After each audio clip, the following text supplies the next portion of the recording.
Hey guys, तो आज की इस वीडियो के अंदर हम बात करने वाले हैं 2D ट्रांसफॉर्म्स के बारे में। अब ट्रांसफॉर्म्स जो होते हैं वो दो तरह के होते हैं, एक होते हैं हमारे 2D, एक होते हैं हमारे 3D। अब ये सीखने से पहले आपको पता होना चाहिए कि एक्चुअली में 2D और 3D के बीच में क्या डिफरेंस होता है। हो सकता है आपको पता भी हो, फिर भी मैं एक बार बता देता हूँ। जो हमारे 2D शेप्स होती हैं या फिर 2D, हाँ, शेप्स कह लीजिए, उसके अंदर हमारी सिर्फ दो डायमेंशंस होती हैं। क्या क्या? हाइट होती है एंड लेंथ होती है। लेकिन जो हमारी 3D डायमेंशंस 3D चीज़ें होती हैं, उसके अंदर हमारी तीन डायमेंशंस होती हैं। कौन कौन सी? Height, length and width. आपको मैंने यहाँ पे इमेजेस भी दिखा दी हैं, तो आपको क्लियर हो चुका होगा 2D एंड 3D में क्या डिफरेंस होता है और ये क्या होते हैं। अगर आपको और डिटेल में इंफॉर्मेशन चाहिए इसके बारे में, तो नॉर्मली आप गूगल कर सकते हैं या फिर किसी और की वीडियो देख सकते हैं आप यूट्यूब पे। आपको वैसे इतनी चीज़ की आपको ज़रूरत नहीं है। अगर आपको है ज़रूरत तो आप देख सकते हैं। मैंने आपको बता दिया है कि 2D और 3D में क्या डिफरेंस है। लेकिन इस वीडियो के अंदर हम बात करने वाले हैं 2D ट्रांसफॉर्म्स के बारे में। अब ट्रांसफॉर्म्स से आप क्या क्या कर सकते हैं वो आपको ये वीडियो देखने के बाद ही पता लगेगा। तो वीडियो में बने रहिए। चलिए फ्रेंड्स, वीडियो को स्टार्ट करते हैं।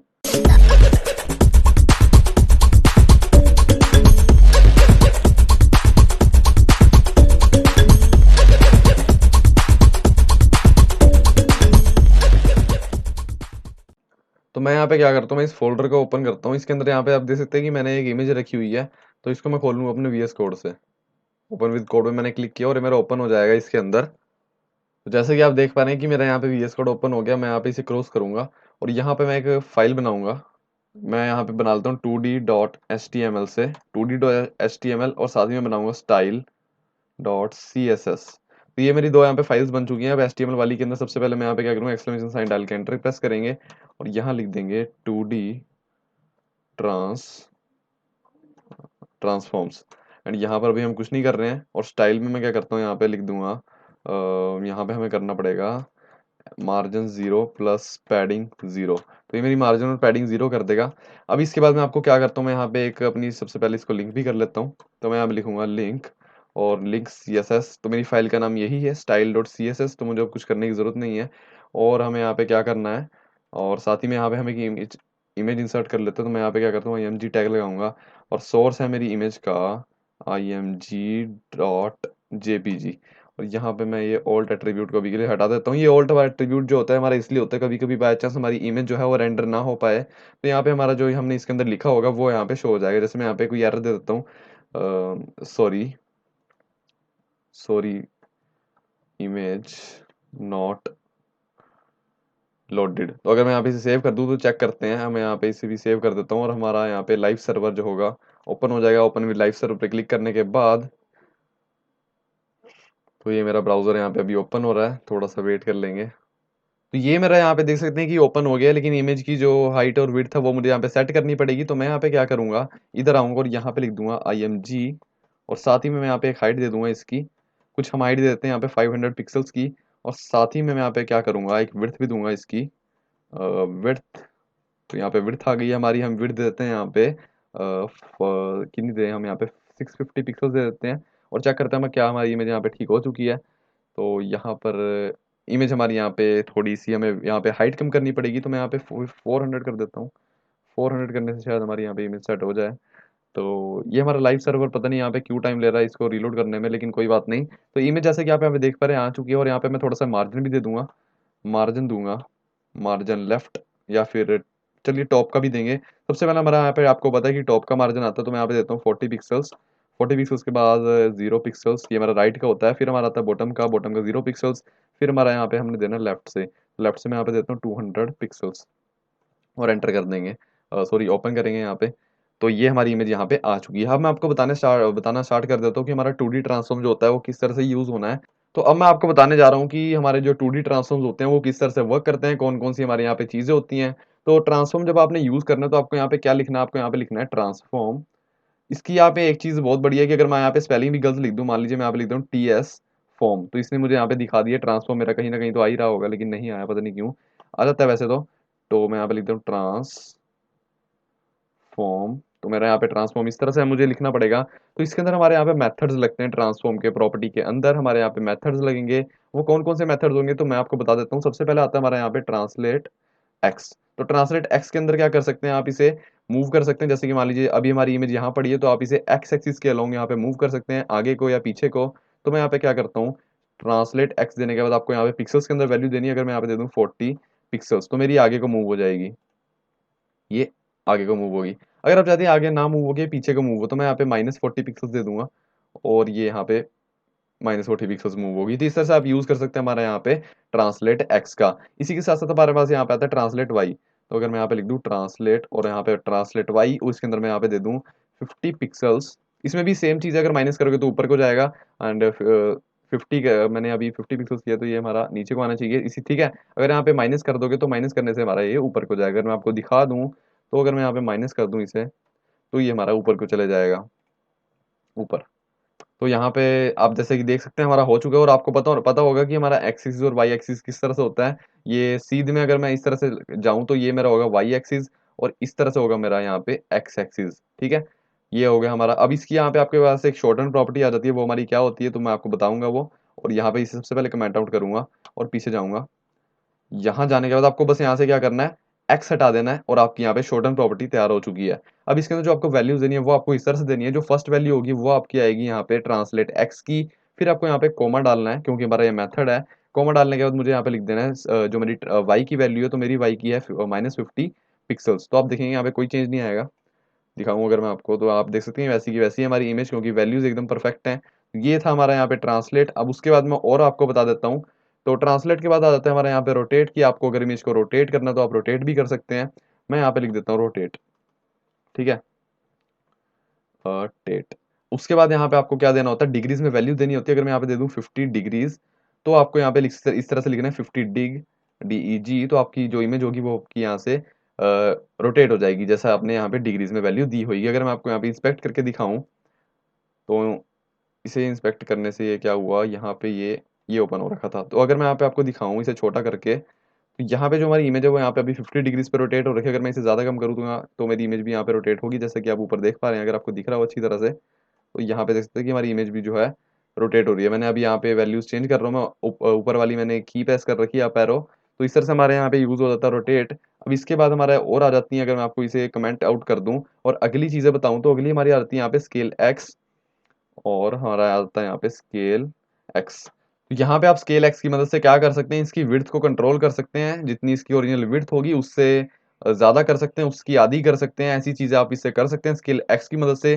तो आपको पता है एक्स एक्सिस जो हमारी होती है वो इस तरह से होती है। इसका मतलब जो इमेज की विड्थ होगी वो हम इससे कंट्रोल कर पाएंगे। तो अगर मैं यहाँ पे लिख दूँ 0.5, तो इसका मतलब क्या होगा, जो उसकी ओरिजिनल विड्थ है उससे मुझे आधी करके दे दो। तो अगर मैं यहाँ पे इसे रिफ्रेश यहाँ पे चेक करूँ, तो ये देख सकते हैं कि जो इसकी विड्थ है वो हमारी कितनी कम हो गई है, ठीक है। 0 दे देंगे तो गायब ही हो जाएगी इमेज। इसी तरह से जैसे कि हमारे पास यहाँ पे स्केल एक्स था, हमारे पास यहाँ पे स्केल वाई भी आता है। अब वाई से आपको पता चल चुका हो कि हम इसकी हाइट कंट्रोल कर सकते हैं। तो अगर मैं यहाँ पे लिख दूँ 0.5, तो हाइट भी इसकी हाफ हो जाएगी। तो देखेंगे अभी हाइट में फर्क आएगा। तो ये हाइट देख सकते हैं आप कितनी हाफ हो गई है, लेकिन इमेज की जो रेशियो है वो हमारी ठीक हो चुकी है अब। तो ठीक है, इस तरह से आप यूज कर सकते हैं स्केल एक्स और स्केल वाई का। अब मैं आपको इसकी शॉर्ट हैंड प्रॉपर्टी बता देता हूँ, वो होती है हमारी यहाँ पे स्केल। तो अगर मैं यहाँ पे जाऊँ और इस तरह से लिख दूँ यहाँ पे स्केल, तो फर्स्ट वैल्यू में उसी तरह से आपको यहाँ पे देना है स्केल एक्स की वैल्यू। स्केल एक्स की मान लीजिए मेरी यहाँ पे 0.5 है, फिर मैं यहाँ पे कॉमा डालूंगा और उसकी वैल्यू जो सी चाहिए मुझे वो मैं यहाँ पे दूंगा। जैसे मान लीजिए उसकी वैल्यू है यहाँ पे 0.6, तो इस तरह से आपको देनी है स्केल एक्स की और स्केल वाई की, और यहाँ पे हमारी ये इमेज जो है स्केल हो जाएगी। ठीक है, इस तरह से आपका यूज होगा यहाँ पे स्केल। तो इसे मैं नीचे ले जाता हूँ, ऊपर वाले को करता हूँ यहाँ पे कमेंट आउट। तो स्केल के बाद आपके पास आ जाता है यहाँ पे स्क्यू एक्स। तो स्क्यू एक्स और स्क्यू वाई को मैं किस तरह से यूज करूंगा आपके साथ, तो आप देखिएगा। स्क्यू, सॉरी यहाँ पे मुझे लिखना चाहिए था स्क्यू, और यहाँ पे हम देखेंगे स्क्यू एक्स। तो स्क्यू एक्स से आप क्या कर सकते हैं, अभी आप इफेक्ट देखिएगा तभी आपको अच्छी तरह पता लगेगा। अगर मैं यहाँ पे दे दूँ, डिग्रीज में वैल्यू देनी होती है वैसे तो इसके अंदर, अगर मैं यहाँ पे दे दूँ 10 डिग्रीज, 10 ठीक रहेगा। तो 10 डिग्रीज देने से क्या होगा, ये थोड़ी सी स्क्यू हो जाएगी इमेज। तो अब जैसे कि यहाँ पे देख पा रहे हैं, इसको हम कहते हैं यहाँ पे स्क्यू इफेक्ट। तो ये हमारी इमेज जो है हम बोलेंगे कि हमारी ये स्क्यू हो चुकी है एक्स एक्सिस के अलोंग। तो अगर मैं इसे वाई में भी स्क्यू करना चाहता हूँ तो मैं यहाँ पे लिख दूंगा स्क्यू वाई, और मैं करना चाहता हूँ इसे 20 डिग्री स्क्यू, किसमें, वाई एक्सिस में। तो अगर आप देखेंगे कि इमेज का जो इस तरह से हमारी इमेज जो है बन चुकी है, काफी अच्छी लग रही है। वैसे तो कुछ भी आप इससे कर सकते हैं स्क्यू एक्स से और स्क्यू वाई से। अब इसी की शॉर्ट हैंड प्रॉपर्टी भी आती है, वो मैं आपको बता देता हूँ। उसमें आपको क्या करना है, यहाँ पे सिंपल सा आपको यहाँ पे क्यू लिखना है, और उसी तरह से जो हमारी फर्स्ट वैल्यू है वो आएगी हमारी यहाँ पे स्क्यू एक्स के लिए, फिर आएगी हमारी यहाँ पे स्क्यू वाई के लिए। स्क्यू वाई के लिए हमारी थी यहाँ पे 20 डिग्री। तो मैं यहाँ पे अगर इसे सेव कर दूँ और यहाँ पे चेक करूँ तो कोई भी डिफरेंस नहीं आएगा, क्योंकि हमारी वैल्यूज हमने सिर्फ यहाँ पे शॉर्टन प्रॉपर्टी के अंदर डाली हैं। तो स्क्यू का आपको पता लग गया किस तरह से यूज होना होता है।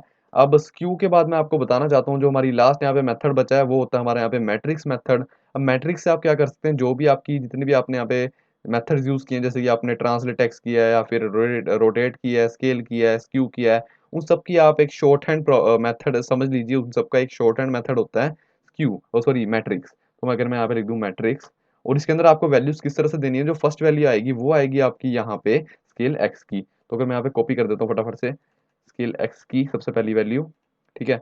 उसके बाद आपको यहाँ पे कोमा डाल के नेक्स्ट वैल्यू देनी होती है। जो नेक्स्ट वैल्यू आती है वो आपकी आती है यहाँ पे स्क्यू वाई की। स्क्यू वाई हमारा यहाँ पे क्या है, ये रहा स्क्यू वाई। तो स्क्यू वाई अगर मैंने यहाँ पे कॉपी कर दूं इस तरह से, तो आपकी दूसरी आएगी यहाँ पे स्क्यू वाई की। अब तीसरी आएगी आपकी यहाँ पे आएगी स्क्यू एक्स की। स्क्यू एक्स की, तो अगर मैं यहाँ पे पेस्ट करूँ इसे, स्क्यू एक्स। फिर आपकी आती है यहाँ पे चौथे नंबर पे स्केल वाई की। तो स्केल वाई हमारा यहाँ पे क्या है, स्केल वाई, कंट्रोल सी मैंने यहाँ पे किया, कंट्रोल वी। स्केल वाई के बाद आपकी जो आती है कितनी होगी हमारी, एक दो तीन चार, जो पांचवी वैल्यू आती है वो आपकी आती है यहाँ पे ट्रांसलेट एक्स की। तो ट्रांसलेट एक्स में यहाँ से कॉपी करता हूँ और यहाँ पे पेस्ट कर देता हूँ। फिर आपकी आती है यहाँ पे ट्रांसलेट वाई की। तो इसे याद करने की जरूरत नहीं है, अगर आप दो तीन बार इसे चला के देखेंगे आपको अपना भी याद आ जाए, पता चल जाएगी कि कौन कौन सी हमारी वैल्यूज कहाँ कहाँ आती हैं। तो इस तरह से आपको वैल्यूज देनी होती है। इसके अंदर अगर मैं इसे नीचे लेके आऊँ और यहाँ पर मैं क्या करता हूँ इसे, बल्कि नीचे लेके आने की बजाय नया ट्रांसफॉर्म बना लूंगा। तो ट्रांसफॉर्म मैंने यहाँ पे लिखा और इसके अंदर दे दिया मैट्रिक्स। तो अब हम यहाँ पे अपनी वैल्यूज देनी स्टार्ट करते हैं। सबसे पहले आएगी हमारी यहाँ पे स्केल एक्स की, तो स्केल एक्स हमने नहीं करना, तो मैं यहाँ पे 1 दे देता हूँ। उसके बाद आता है हमारे यहाँ पे स्क्यू वाई, तो मैं यहाँ पे देता हूँ स्क्यू, हम मुझे नहीं करना है। फिर आता है मेरा स्क्यू एक्स, भी नहीं मुझे करना है। फिर मैं यहाँ पे देता हूँ स्केल वाई, तो स्केल वाई भी मुझे नहीं करना है। मैं यहाँ पे बस आपको वैल्यूज दे के बता रहा हूँ, आप यहाँ पे ज्यादा देंगे तो आपका इफेक्ट जरूर दिखेगा। फिर मैं बताता हूँ यहाँ पे ट्रांसलेट टेक्स्ट, चलिए मैं यहाँ पे ट्रांसलेट टेक्स्ट दे देता हूँ। फिर देता हूँ यहाँ पे ट्रांसलेट वाई। चलिए स्क्यू भी मैं आपको देके बता देता हूँ, यहाँ पे मैं स्क्यू देता हूँ 1, और हम सेव कर देते हैं इसे और चेक करते हैं इमेज में यहाँ पे क्या इफेक्ट आया। तो इस तरह से हमारी जो इमेज है वो बन के तैयार हो चुकी है। सारी की सारी जो हमने वैल्यूज है वो इस तरह से हमने छोटी सी करके दे दी, इसके बजाय लिखने के हमारे पास यहाँ पे ये जो चीज़ है वो काफ़ी अच्छी है। तो अब मैं इसे यहाँ पे करता हूँ तो कमेंट आउट। तो अब यहाँ तक जो है आपकी 90% चीज़ें जो है खत्म हो चुकी है, लेकिन जो आपकी एक चीज़ बची है वो जो है बहुत ही ज़्यादा इंपॉर्टेंट है। उसके बगैर तो ये चीज़ ही अधूरी है, तो वो आपको जाननी चाहिए। तो अगर मैं यहाँ पे लिख दूँ ट्रांसफॉर्म, आपको एक इफेक्ट दिखाता हूँ, और मैं यहाँ पे अगर लिख दूँ रोटेट, ठीक है, और अगर मैं 50 डिग्री लिखूं, डिग्री, और मैं यहाँ पे सेव करने के बाद इसे रिफ्रेश करूं, तो आप देखेंगे कि इमेज तो हमारी यहाँ पे रोटेट हो चुकी है, लेकिन उसका जो पॉइंट है वो कौन सा है, कि जिस पॉइंट से इमेज जो हमारी है रोटेट हो रही है। अगर मैं इसे छोटा कर दूं विंडो को, तो आप देखेंगे यहाँ पे मैं इसे ऊपर लेके आऊँ और यहाँ पे रोटेट, तो आप देखेंगे कि जो रोटेट हो रही है वो कौन से पॉइंट से हो रही है। ये हमारी अभी रोटेट हो रही है सेंटर से, जैसे कि मैंने अभी यहाँ पे कर्सर रखा तो आपको साफ साफ दिख रहा है कि जो इमेज है वो हमारी सेंटर से रोटेट हो रही है। तो अगर मैं चाहता हूँ इसका ओरिजिनल चेंज करना, ओरिजिन मैं इसका बदलना चाहता हूँ, यानी कि जहाँ से रोटेट हो रही है मुझे वो नहीं चाहिए, मैं चाहता हूँ कि ये कुछ मेरी यहाँ से रोटेट हो या इस पॉइंट से रोटेट हो, यहाँ से रोटेट हो, तो वो मैं करना चाहता हूँ। तो वो मैं कर सकता हूँ यहाँ पे ट्रांसफॉर्म ओरिजिन की मदद से। तो मैं यहाँ पे लिख दूँ टी आर ओरिजिन, तो मैं यहाँ पे टी आर ओरिजिन लिखता हूँ तो मेरा यहाँ पे ट्रांसफॉर्म ओरिजिन अपने आप दे देता है ये। फिर मगर यहाँ पे हमारे पास यहाँ पे वैल्यूज आती हैं, मैं आपको बताऊँ कौन कौन सी वैल्यू। सबसे पहले आती है हमारी यहाँ पे टॉप, तो टॉप से मेरा यहाँ पे क्या होगा, ये टॉप से मूव करनी स्टार्ट होगी। अब जो इसका ओरिजिन है वो इसका बन चुका है टॉप। तो अगर मैं आपको यहाँ पे सबसे पहले 0 करके दिखा दूँ, तो अभी मैंने यहाँ पे कोई भी वैल्यू दी है। अब यहाँ पे जो मेरा कर्सर आप यहाँ पे देखना, और यहाँ से मेरी जो इमेज है ये रोटेट होनी स्टार्ट होगी। तो आप देख सकते हैं कि मेरी जो इमेज है वो यहाँ से रोटेट हो रही है, जहाँ पे अभी मैंने अपना कर्सर रखा है। टॉप के साथ साथ मेरे पास यहाँ पे और वैल्यूज आती हैं, तो टॉप मैंने यहाँ पे दे दिया, टॉप के बाद मेरे पास आ जाता है यहाँ पे राइट, राइट मैंने यहाँ पे दे दिया है। फिर चेक करते हैं हमारा यहाँ पे क्या फर्क पड़ रहा है। मैंने यहाँ पे फिर से 0 किया, और आप देखेंगे कि जो हमारा राइट है, यहाँ पे अगर मैं एरो रख दूं और अब इसे मूव करूँ, तो मेरी यहाँ पे इमेज जो है यहाँ से रोटेट होनी स्टार्ट हो रही है। तो उसका ओरिजिन जो चेंज करके मैंने इसे ये बना दिया है, तो ये हो रहा है। अब जैसे कि मैंने यहाँ पे आपको बताया टॉप राइट, इसी के साथ साथ हमारा यहाँ पे आता है, मैं लिख देता हूँ। सबसे पहले आता है हमारा यहाँ पे टॉप, फिर आता है हमारा यहाँ पे राइट, ठीक है। राइट के बाद आता है आपका यहाँ पे बॉटम। आपको वैल्यू से ही पता लग रहा है कि इमेज का जो ओरिजिन है वो कौन सा बन चुका है। फिर आता है आपका यहाँ पे लेफ्ट, लेफ्ट के बाद आता है आपका यहाँ पे सेंटर, सेंटर। तो सेंटर इस तरह से आपने यहाँ पे दे दिया वैल्यू, तो मैं इसे कमेंट आउट कर देता हूँ। तो सबसे पहले आता है हमारा टॉप, टॉप यानी कि ये, फिर आपका आता है यहाँ पे राइट, फिर आपका आता है यहाँ पे बॉटम, ये पॉइंट बन जाएगा। फिर आपका आ जाता है यहाँ पे लेफ्ट, फिर आपका आ जाता है यहाँ पे सेंटर। अब मान लीजिए आपको ये पॉइंट्स तो चाहिए ही चाहिए, उसके बाद अलावा आप चाहते हो कि ये पॉइंट ना हो, मैंने कोई अलग पॉइंट रखना है। मैं यहाँ पे इसे क्या करता हूँ, रोटेट 0 करता हूँ, 0, और ठीक है। तो अगर मैं चाहता हूँ कि मेरा ये पॉइंट ना बन के मेरा कुछ यहाँ पॉइंट आ जाए, तो वो मैं चीज़ें अपनी वैल्यूज़ के साथ करूँगा, मैं यहाँ पे वैल्यूज़ दूँगा तब जाके मेरी वो चीज़ें बनेगी। तो वैल्यूज़ में आपको थोड़ा-सा अपना यहाँ पे दिमाग लगाना पड़ेगा, तब जाके आपकी वैल्यूज़ जो हैं बनेगी। उसमें आप समझ लीजिए जो आपका एक्स एक्सिस और वाई एक्सिस के पॉइंट हैं, वो आपके यहाँ पे पड़े हैं, टॉप लेफ्ट कॉर्नर में यहाँ पे पड़े हैं। अब मान लो मैं यहाँ पे बोलता हूँ कि जो मेरी एक्स एक्सिस की वैल्यू है वो मेरी होगी 50%। ध्यान से सुनना फ्रेंड्स, तो 50% से क्या होगा, ये एक्स एक्सिस खिसक के मेरा यहाँ पे, सॉरी एक्स एक्सिस जो होगा वो मेरा खिसक के इस डायरेक्शन में आ जाएगा, क्योंकि एक्स एक्सिस मेरा ऐसे होता है ना, तो ये एक्स एक्सिस मेरा आ जाएगा यहाँ। फिर हमें वाई की वैल्यू भी देनी होती है, वाई की वैल्यू भी अगर मैंने यहाँ पे 50% दे दी तो वो मेरा यहाँ आ जाएगा। अब जहाँ पे ये दोनों पॉइंट जो है मीट करेंगे वो मेरा यहाँ पे ओरिजिन बन जाएगा। ये आपने मैथ में भी किया होगा, ग्राफ्स के ऊपर हम ड्रॉ करके देखते होते हैं। फिर से आपको बताता हूँ, एक्स और वाई पॉइंट्स हमारे यहाँ पड़े थे, एक्स की वैल्यू मैंने दे दी यहाँ पे 30%, चलिए इसमें 30, तो 30 मेरा मान लीजिए कुछ यहाँ बन चुका है, यहाँ पे मेरा 30 आ गया। वाई की वैल्यू मैंने यहाँ पे दे दी है कुछ 90%, तो 90 मेरा यहाँ आ गया। अब जब ये दोनों पॉइंट्स यहाँ पे मीट करेंगे, तो ये कुछ अगर यहाँ मीट कर रहे हैं तो ये मेरा ओरिजिन बन के तैयार हो जाएगा। इसी तरह से पिक्सल्स में भी वर्क करेगा। अगर आपकी इमेज 500 पिक्सल्स है तो आप यहाँ पे दे दीजिए उसकी विड्थ अगर 500 पिक्सल, तो आप यहाँ पे एक्स दे सकते हैं, कुछ भी उसके अंदर अंदर का आप देने हैं आपको जो पिक्सल्स में वैल्यू होगी। और इसी तरह से आपको हाइट के अंदर भी जो वैल्यू देनी है वो भी उतनी ही देनी है जितनी इस इमेज की हाइट होगी उससे अंदर अंदर। तो मैं आपको प्रैक्टिकली करके दिखाता हूँ, कोई घबराने की बात नहीं है। तो मैं यहाँ पे क्या करता हूँ, ट्रांसफॉर्म ओरिजिन लिख देता हूँ। ट्रांसफॉर्म ओरिजिन, अगर मैं यहाँ पे सबसे पहली जो वैल्यू दूँ वो मेरी एक्स एक्सिस की होगी, तो अगर मैं यहाँ पे लिख दूँ 50% और मैं यहाँ पे दे दूँ 50%, तो यहाँ पे क्या होगा, सिंपल सी जो मेरी इमेज है वो रोटेट होगी कहाँ से, सेंटर से। तो अगर मैं यहाँ पे इसे इंस्पेक्ट करूंगा और यहाँ पे मैं इसे थोड़ा छोटा करता हूँ और यहाँ पे आपको मैं बताऊँ अगर, तो ये जो मेरी इमेज है वो इसे रोटेट करना स्टार्ट कर रहा हूँ, तो सेंटर में मैंने अपना कर्सर रखा और यहाँ से मेरी इमेज रोटेट होनी स्टार्ट हो रही है। अगर मैं चाहता हूँ ये यहाँ से ना रोटेट हो, ये मेरी कुछ यहाँ से रोटेट हो, तो आप अपने आप अंदाजा लगा लीजिए। अगर यहाँ से रोटेट करनी है तो मुझे इस एक्स एक्सिस को लेकर आना पड़ेगा यहाँ कुछ 30 पे, ठीक है। तो मैं यहाँ पे इसकी वैल्यू दे दूँ, मैं यहाँ पे देता हूँ 30%। उसी तरह से अगर मेरा यहाँ पे एक्सिस, जब मेरा पॉइंट यहाँ पे आ गया है और वाई एक्सिस की जो वैल्यू है वो मुझे चाहिए कुछ यहाँ पर, तो मैं यहाँ पे क्या करूँगा, 90% इसे दे दूंगा। थोड़ा सा कॉम्प्लिकेटेड आपको लग सकता है लेकिन ज़्यादा भी इतना नहीं है। अगर मैं यहाँ पे इस तरह से दे के इसे रोटेट करना स्टार्ट करूँ, तो मेरा पॉइंट कहाँ बन चुका है, 30 और यहाँ पे 90। इस तरह से अगर मीट करेंगे इनको तो ये मेरा पॉइंट कुछ यहाँ बन चुका है। अब देखना इसी के आसपास यहाँ पे हमारी जो इमेज है वो रोटेट होगी। तो अब जैसे कि देख पा रहे हैं इमेज हमारी कुछ इसी के आसपास रोटेट हो रही है। ये आपकी जो है आपको चेक करना पड़ेगा वैल्यूज देके कि आपका जो रीजन है वो सही जगह बन रहा है जहां आप बनाना चाह रहे हैं, तो इस तरह से आप रीजन बना सकते हैं। तो ये हमारी एक चीज़ हो चुकी है। तो ये थी फ्रेंड्स हमारी 2D ट्रांसफॉर्म, काफ़ी टाइम लगा के मैंने आपको समझाया है। तो इससे आप बिल्कुल भी मत डरना, ये जो हमारा ट्रांसफॉर्म रीजन है काफ़ी आसान है। अगर इसके बावजूद आपको नहीं समझ आ रहा तो आप कमेंट्स में बता सकते हैं, मैं एक सेपरेट वीडियो बना दूंगा सिर्फ ट्रांसफॉर्म ओरिजिन के ऊपर। तो यहीं तक थी फ्रेंड्स हमारी ये वीडियो। कोई भी आपको डाउट हो तो प्लीज़ कमेंट्स में बताइए एंड मिलते हैं किसी न्यू वीडियो में। तब तक के लिए थैंक यू गाइज।